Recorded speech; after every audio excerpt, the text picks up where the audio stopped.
Hello there. Can you hear me, guys? Hello. Hello. Morning, morning. Welcome to a new session. The last session before recess week.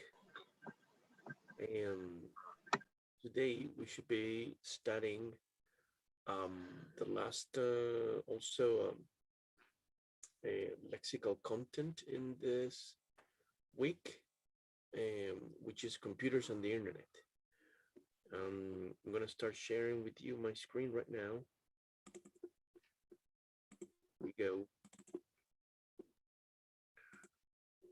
right here.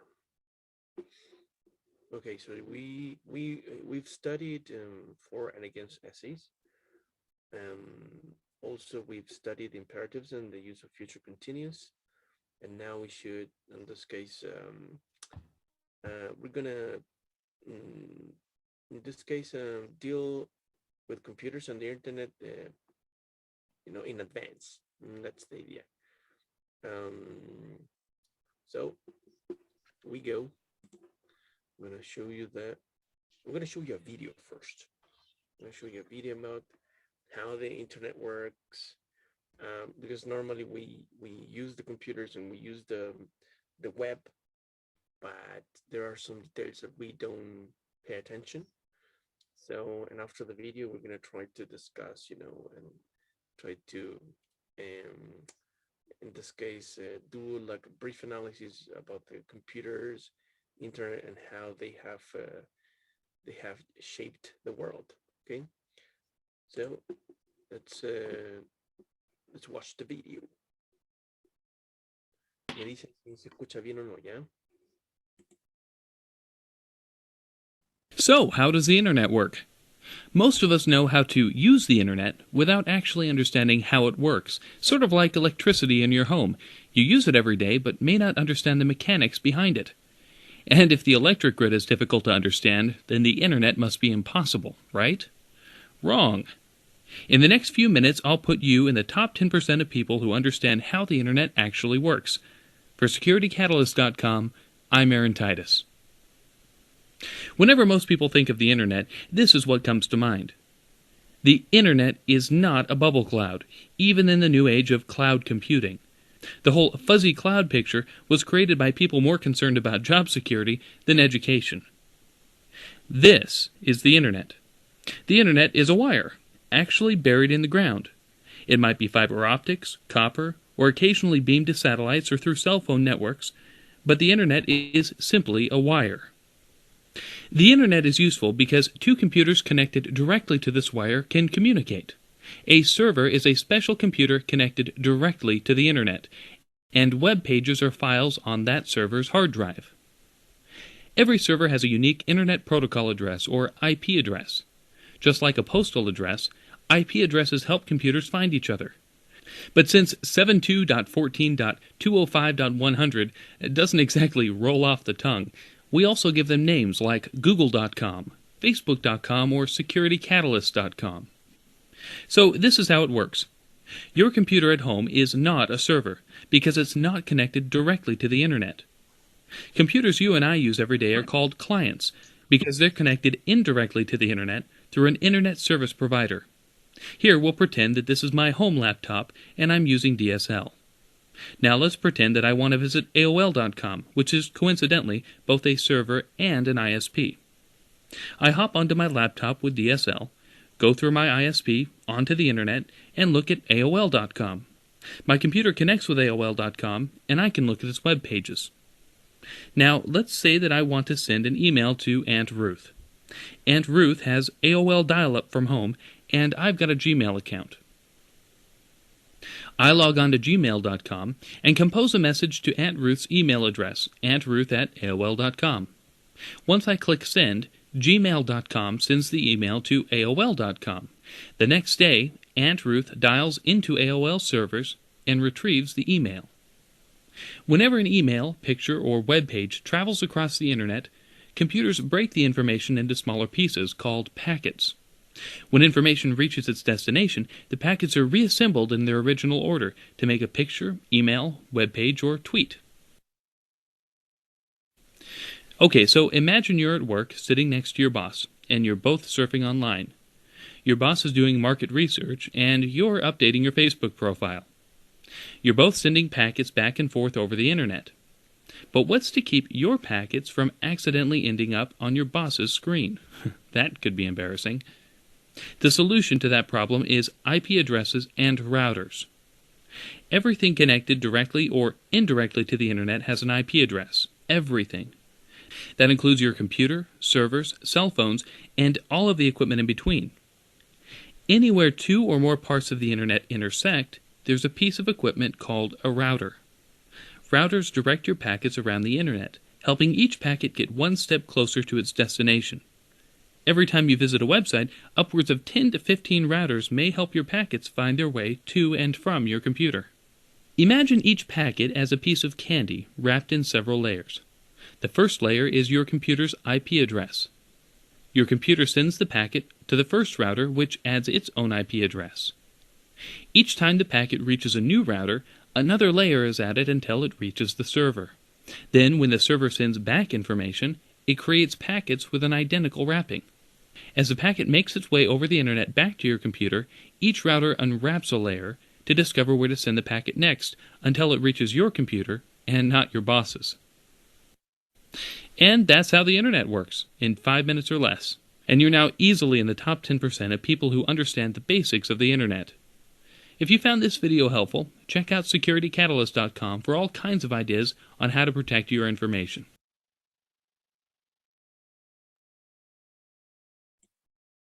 All right, guys. So basically, this video, we have learned several things, right?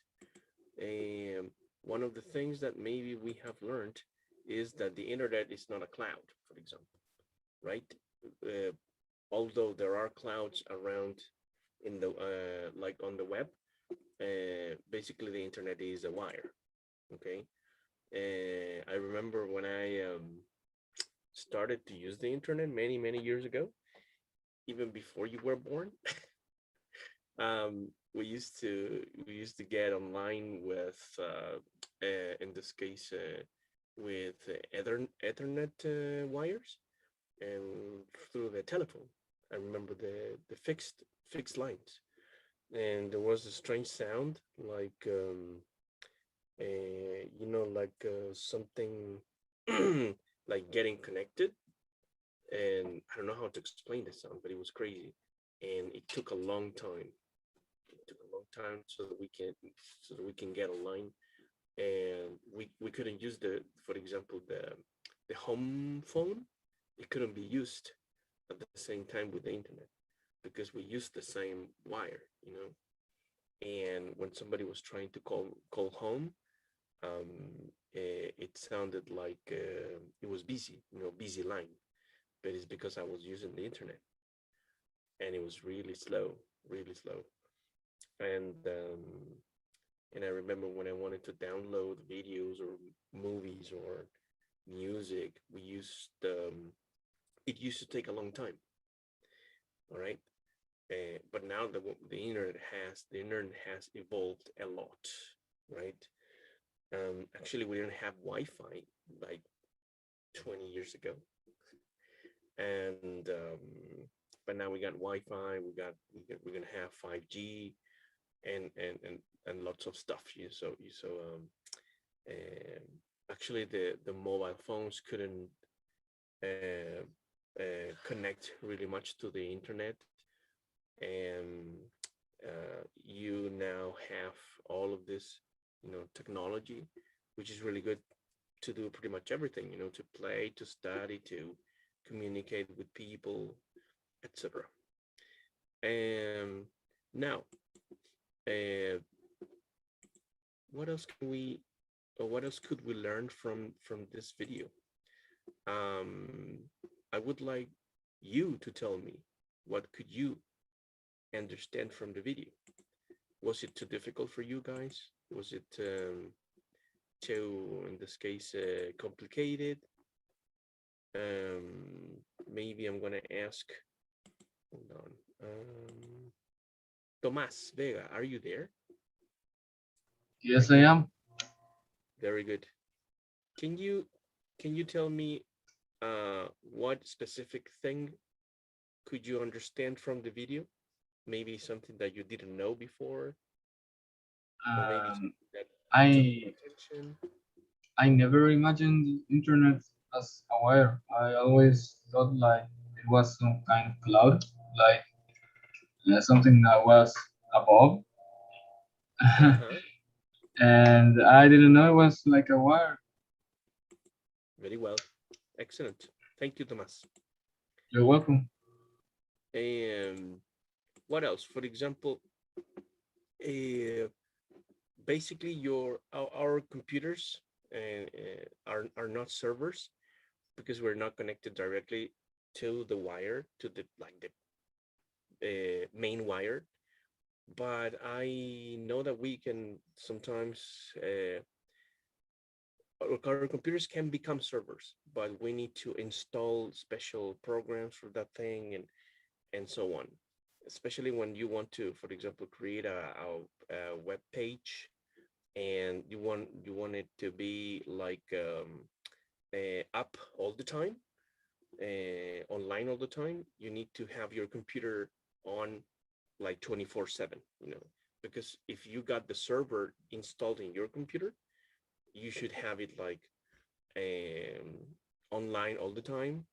But if you, for example, disconnect your computer or you disconnect from the internet, at the same time, you will disconnect your server and your web page will be down. All right. I'm gonna be reading your opinions on the in the chat room if you want to like have more opinions about this. Uh, door for deep web. Yeah. Thank you, Benjamin. Yeah, I wasn't expecting to talk about the deep web a little bit, but I think it's very interesting. I think it's an interesting topic. I don't know if you've heard about the deep web. Have you ever heard about that before? Yes, it's like the dark side of the internet. Absolutely. And maybe you've watched some videos or um, um, documentaries about the deep web, but it's basically because we are right now we're just surfacing the top or the tip of the iceberg. But under the iceberg, there are lots of more darkest things, in the deep web. Actually, it's not like, oh, I'm gonna use Google to, surf or dive into the deep web. It's not possible. We need to use like special, in this case, program. We need to get like more protection. We need to use different extensions so that we can go deeper and deeper and dive into the deep web. The FBI is there, a lot of terrorist groups, and it's like the best place for hackers and crackers. So it's not like easy stuff to go there. It's kind of dangerous actually. I'm gonna be reading your the creators of the internet are called DARPA, I think. Uh-huh. VPN, exactly. VPN is like one way to be like more, in this case, to be safer, right? Um, you know why the FBI is always like lurking in the deep web. It's because a lot of different let's say traffickers, a lot of traffickers, terrorists, a lot of infant pornography. Like the worst thing in the world is in the deep web, and they are so Yo, teacher, only for say a little thing. The yeah. deep web is not really bad. Yeah, it's really more real for the web, but Uh-huh. it's not the baddest web. The least of the baddest web is the dark web. Uh-huh. That's Uh-huh. the bottom of the iceberg. Actually, the deep web got a deep web radio and all the stuff, information. Not only bad things, but the people only know the taboos. The child pornography, the people traffic, Yeah. some murderers. That is true. You can find drugs, you can find murderers, hitmans, but Actually, you can take like good information or good pages for only read. If you are a curious person, you can take a really good time when you don't spend money in the web, you know, because that's weird. The people who put money in the deep web is weird. Thank you for clarifying that thing. Yeah, I was talking only about the bad things, but actually, what you say is true. What you say is true, Benjamin. Yeah, you can find a lot of good stuff in the deep web, and the point here is that you need to get in this case this like deeper protection when you go down there, just because to I mean to be safe and to, like in this case, escape from the hackers and stuff like that, right? And but yeah, um and I'm gonna be reading your chat. For example, Vicente Vargas, you'll get a hitman for your head if you go down there. That's the worst thing that that can happen in that case. Using a virtual machine is very useful when you get into the deep web. Exactly, a virtual machine. Absolutely. You need to get your ID protected. Yeah, your IP should be protected, changing all the time so that you can hide in the deep web. You have to use VPN in order to hide your IP address. Exactly, someone. Companies like Facebook or Google get your personal info and use it or sell it to other companies. Absolutely true. Absolutely true. And that's a big fight, regarding the, uh, your personal identity, your information, because they trade. Google and Facebook and other big companies, they trade and sell your information. But if you have a protected IP in this case, they won't use your information to sell it to other companies, to send you spam, to offer you stuff, etc., etc. Visa cards for free. You know that the hackers, they go deeper, under the, in this case, the layers of protection. Cybersecurity is a big stuff today, and people like the big hackers and crackers and stuff like that, and they just go down the surface and they start diving, and then they try to find, like, in this case, glitches into the security of banks, for example, and stuff like that. And they can, if they can actually break through, they can they can steal a lot of money, and so on. Or, for example, when they want to break through Homeland Security in the USA, they got a lot of cyber attacks on, like, the Russian hackers or other Chinese hackers, etc. They always try to break through the Homeland Security or the cybersecurity in the US, and so on, and vice versa, of course. So they attack each other, like in this cyber war and stuff like that. And people, we don't know that thing. I mean, we just hear rumors, but that's the thing. Many things are happening within in this case, the internet.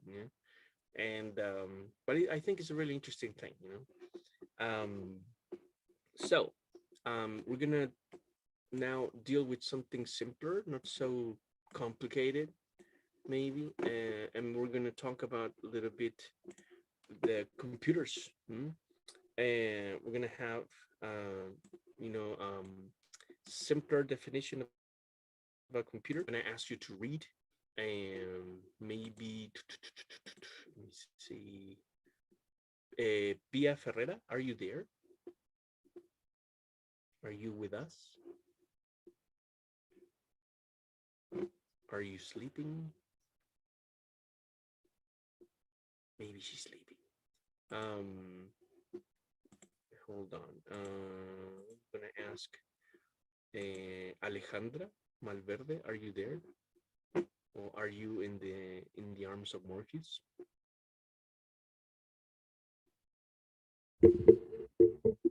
Also sleeping too, I guess. Benjamin, are you there? Can you help us with the reading a little bit? Yes, sir. I'm here. Hey, thank you. Uh, A computer until components. all right. A computer is a machine or device that performs process, calculation, and operation based on instruction provided by a software or hardware program. It is designed to execute application and provides a variety of solutions by combining integrated hardware and software components. Thank you very much, my friend. Thanks a lot.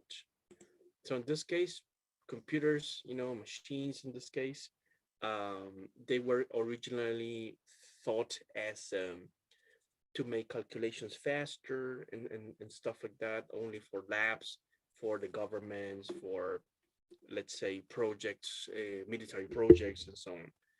But then we, had them in smaller, sizes and formats, so that we can have access to to the internet today, or to the different tools that we can have access. But originally it was not thought like for the people in general, I'm going to ask another person to read. Maybe Ana Carla, are you with us today? Yes, Hey, thank you. Can you help us with the reading? A computer is made up of multiple parts, please. um, a computer is a machine. No, a computer is made up of multiple parts and components that facilitate user functionality. A computer has two primary categories: A, hardware, physical structure that houses a computer's processor, memory, storage, communication ports, and peripheral devices. B, Yes. continue. Yes, please. Okay. B, software includes operating system and software applications. A computer works with software programs that are sent to its underlying hardware architecture for reading, interpretation, and execution. Computers are classified according to computing power, capacity, size, mobility, and other factors as personal computers, desktop computers, laptop computers, mini computers, handheld computers, and devices, mainframes, or supercomputers. Thank you very much, Ana Carla. Good job. You're welcome. That was good reading. And thank you, Benjamin, too, for the reading. Now, so we got this simpler definition of computers. So do you have any questions, guys? I suppose you know the difference between hardware and software, because that's a pretty basic thing.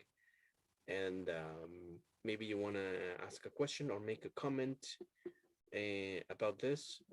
And if not, let's go, or let's deal with the questions, because we got 15 minutes left. So what is the impact of computers in modern society? That's one, you know, in this case, more than a technical question, it's more like a social question. If you want to use the microphone, or if you want to use the chat room, just go for it. What is the impact of computers in modern society?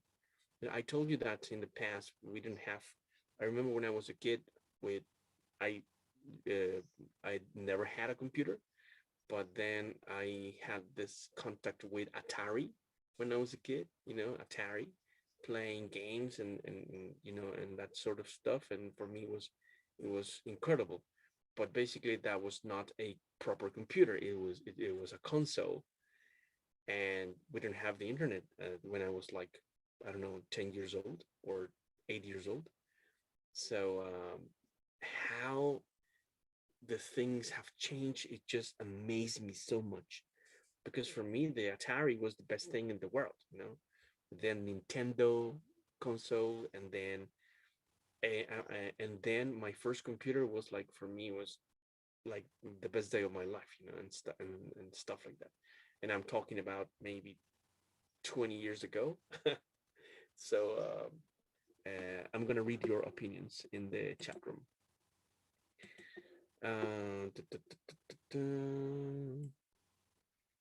Si corre el Age of Empire es buen PC. Joder, sí. El 12. Without a computer, video games wouldn't even exist. Absolutely. Absolutely. You know, because there's a connection between, you know, and the video games and computers. And so I remember those times when, as I told you, we didn't have internet. We didn't have 3G, 4G, and also I used to play a lot in the street and stuff like that. But then my friends, they had consoles, and we went, you know, massively to a home, and we took turns, and we used to fight over the turns. You know, like my turn is 5 minutes and stuff like that, and and or using, you know, like my friends' computers, or I remember that I didn't have a computer when I was studying in the university at UMSE when I was 18, and I used to go to the, you know, the computers that in this case the lab, you know, used to go to the lab because I didn't have a laptop, you know, and we used to go to the physical library and read books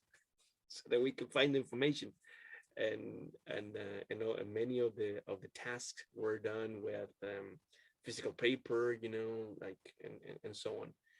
Um, and But then when I had my first computer, I was like really happy, you know.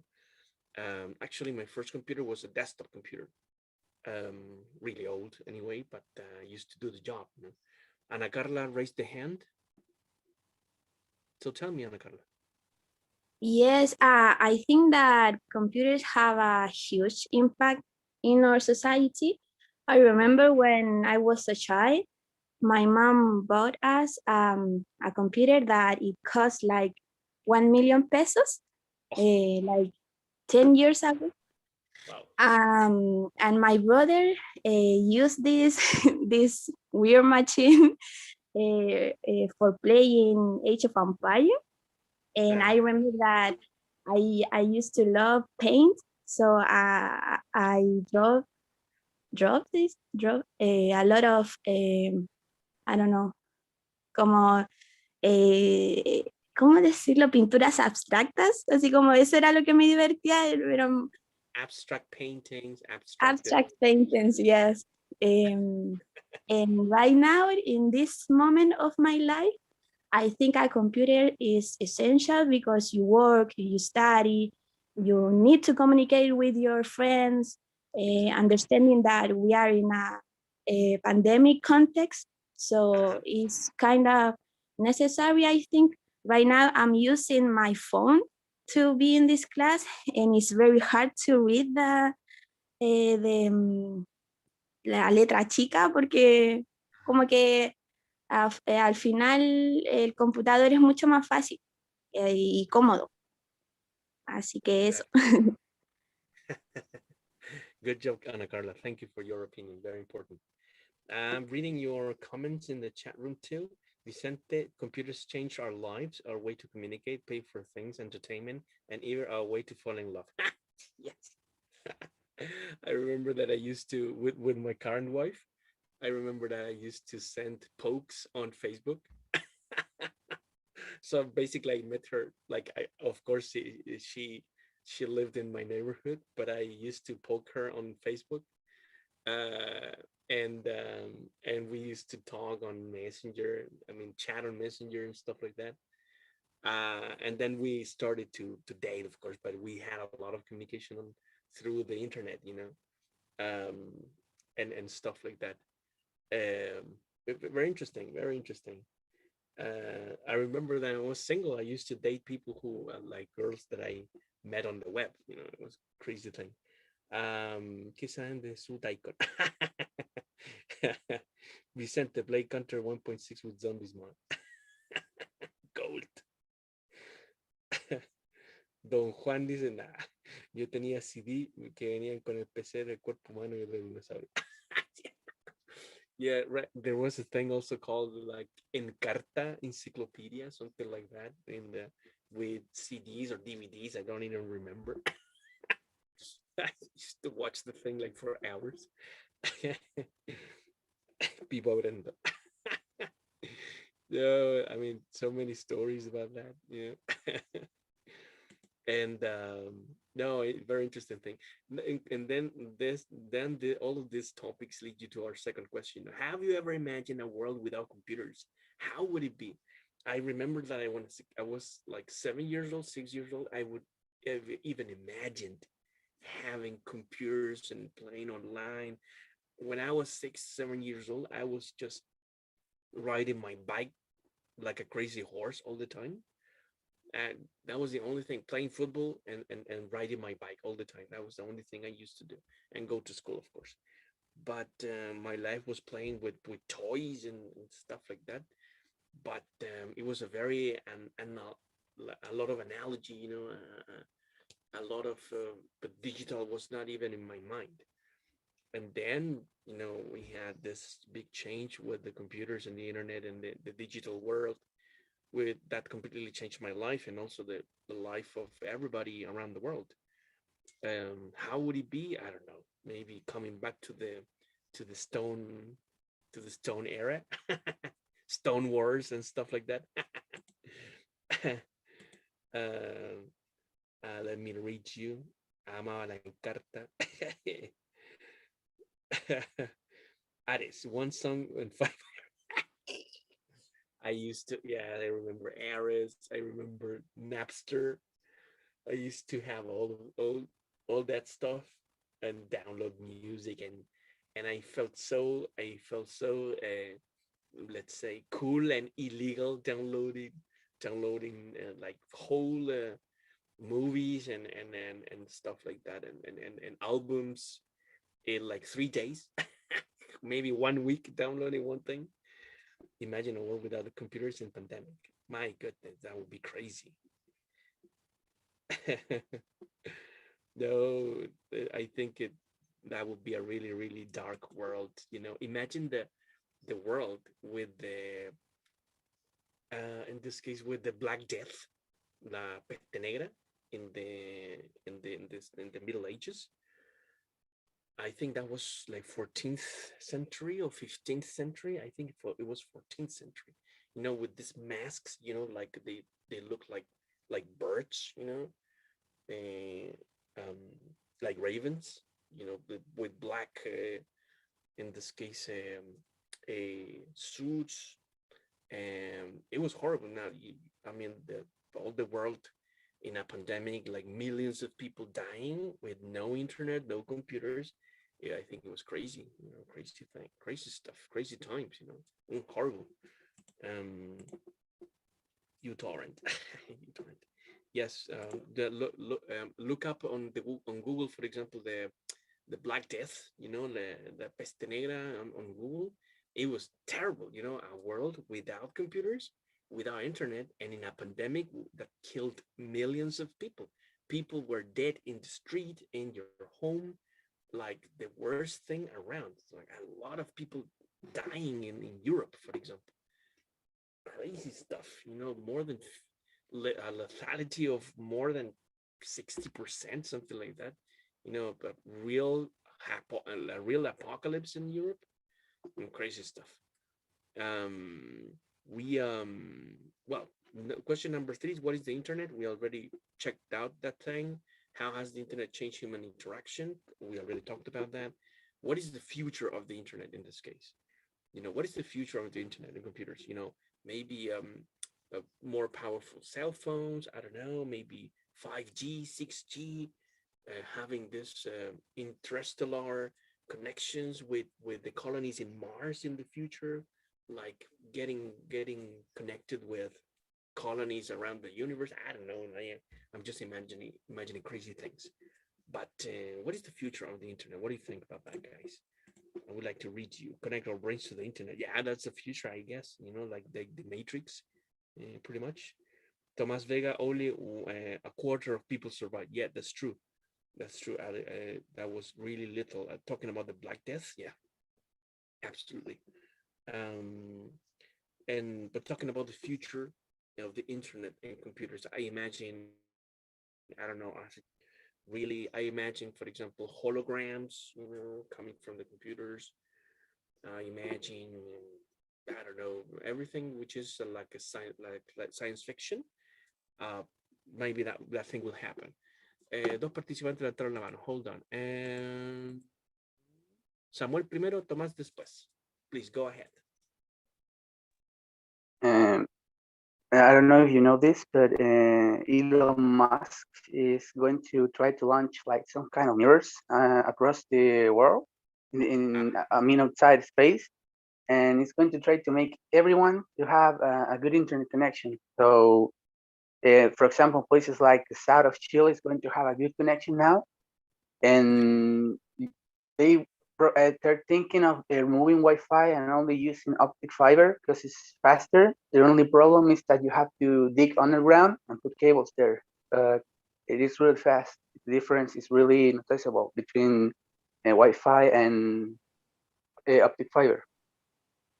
Excellent. Thank you, Samuel. Very interesting stuff. Very interesting thing, When Elon Musk is pretty much like the Tony Stark, like the real Tony Stark. And it's pretty much like I don't know.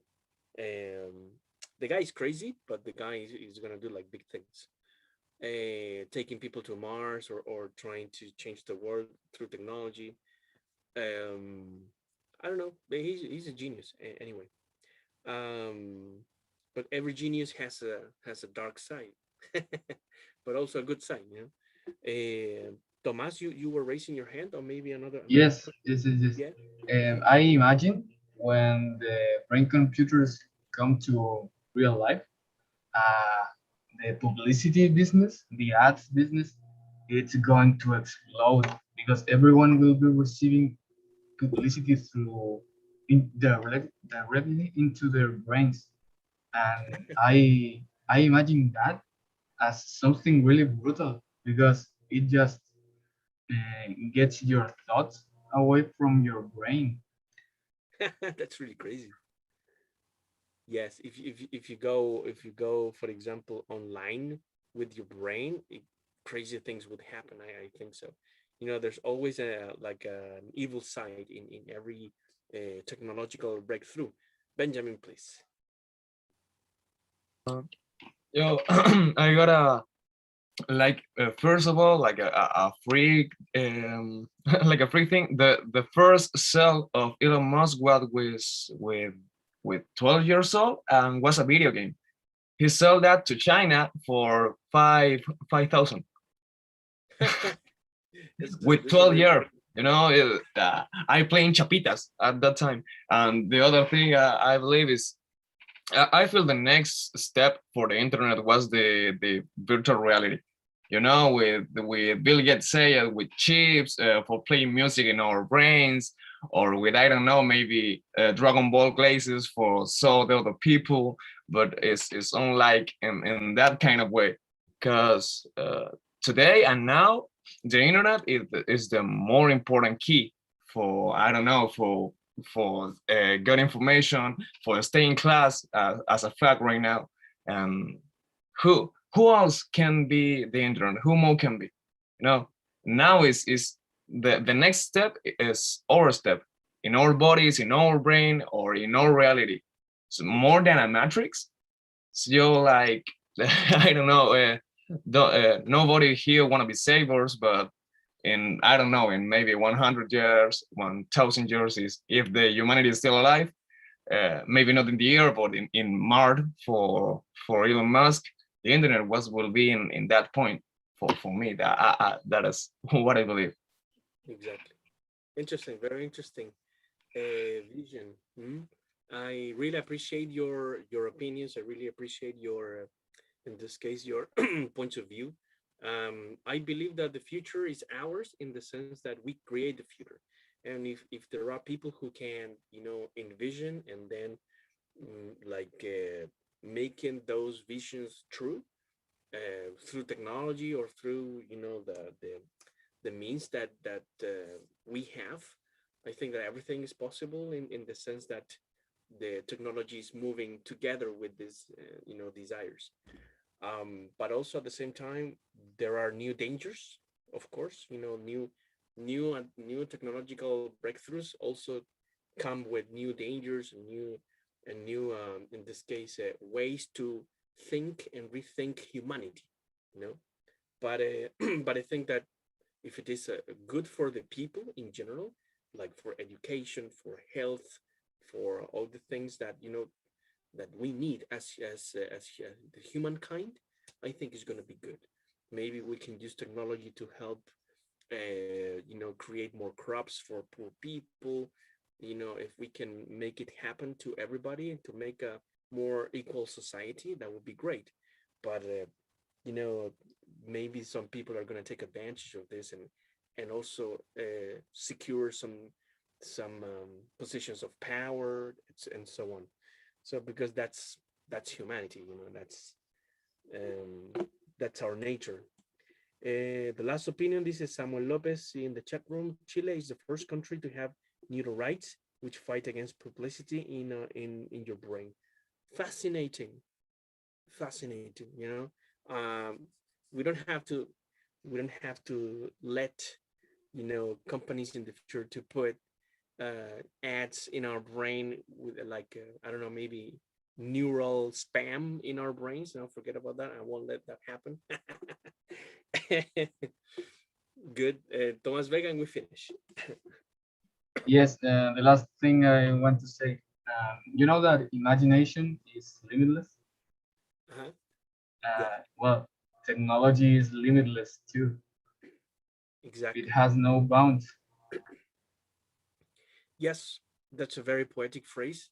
Very good job, Thomas. Well, if we can imagine it, maybe we can make it happen in 50 years, 20 years, 100 years, and so on. And we could keep on talking about this topic like for forever. But time is up, and maybe in an eventual class we can keep on talking about technology, which is a really interesting thing and topic. So thank you for participating today. You've been great, guys. A lot of very interesting opinions, and see you in 2 more weeks. Next week it is the recess week. Take a rest, try to sleep a little bit more, and have a good time. See you. Thank you. Bye. Bye. Bye. teacher. Bye. Bye. Bye.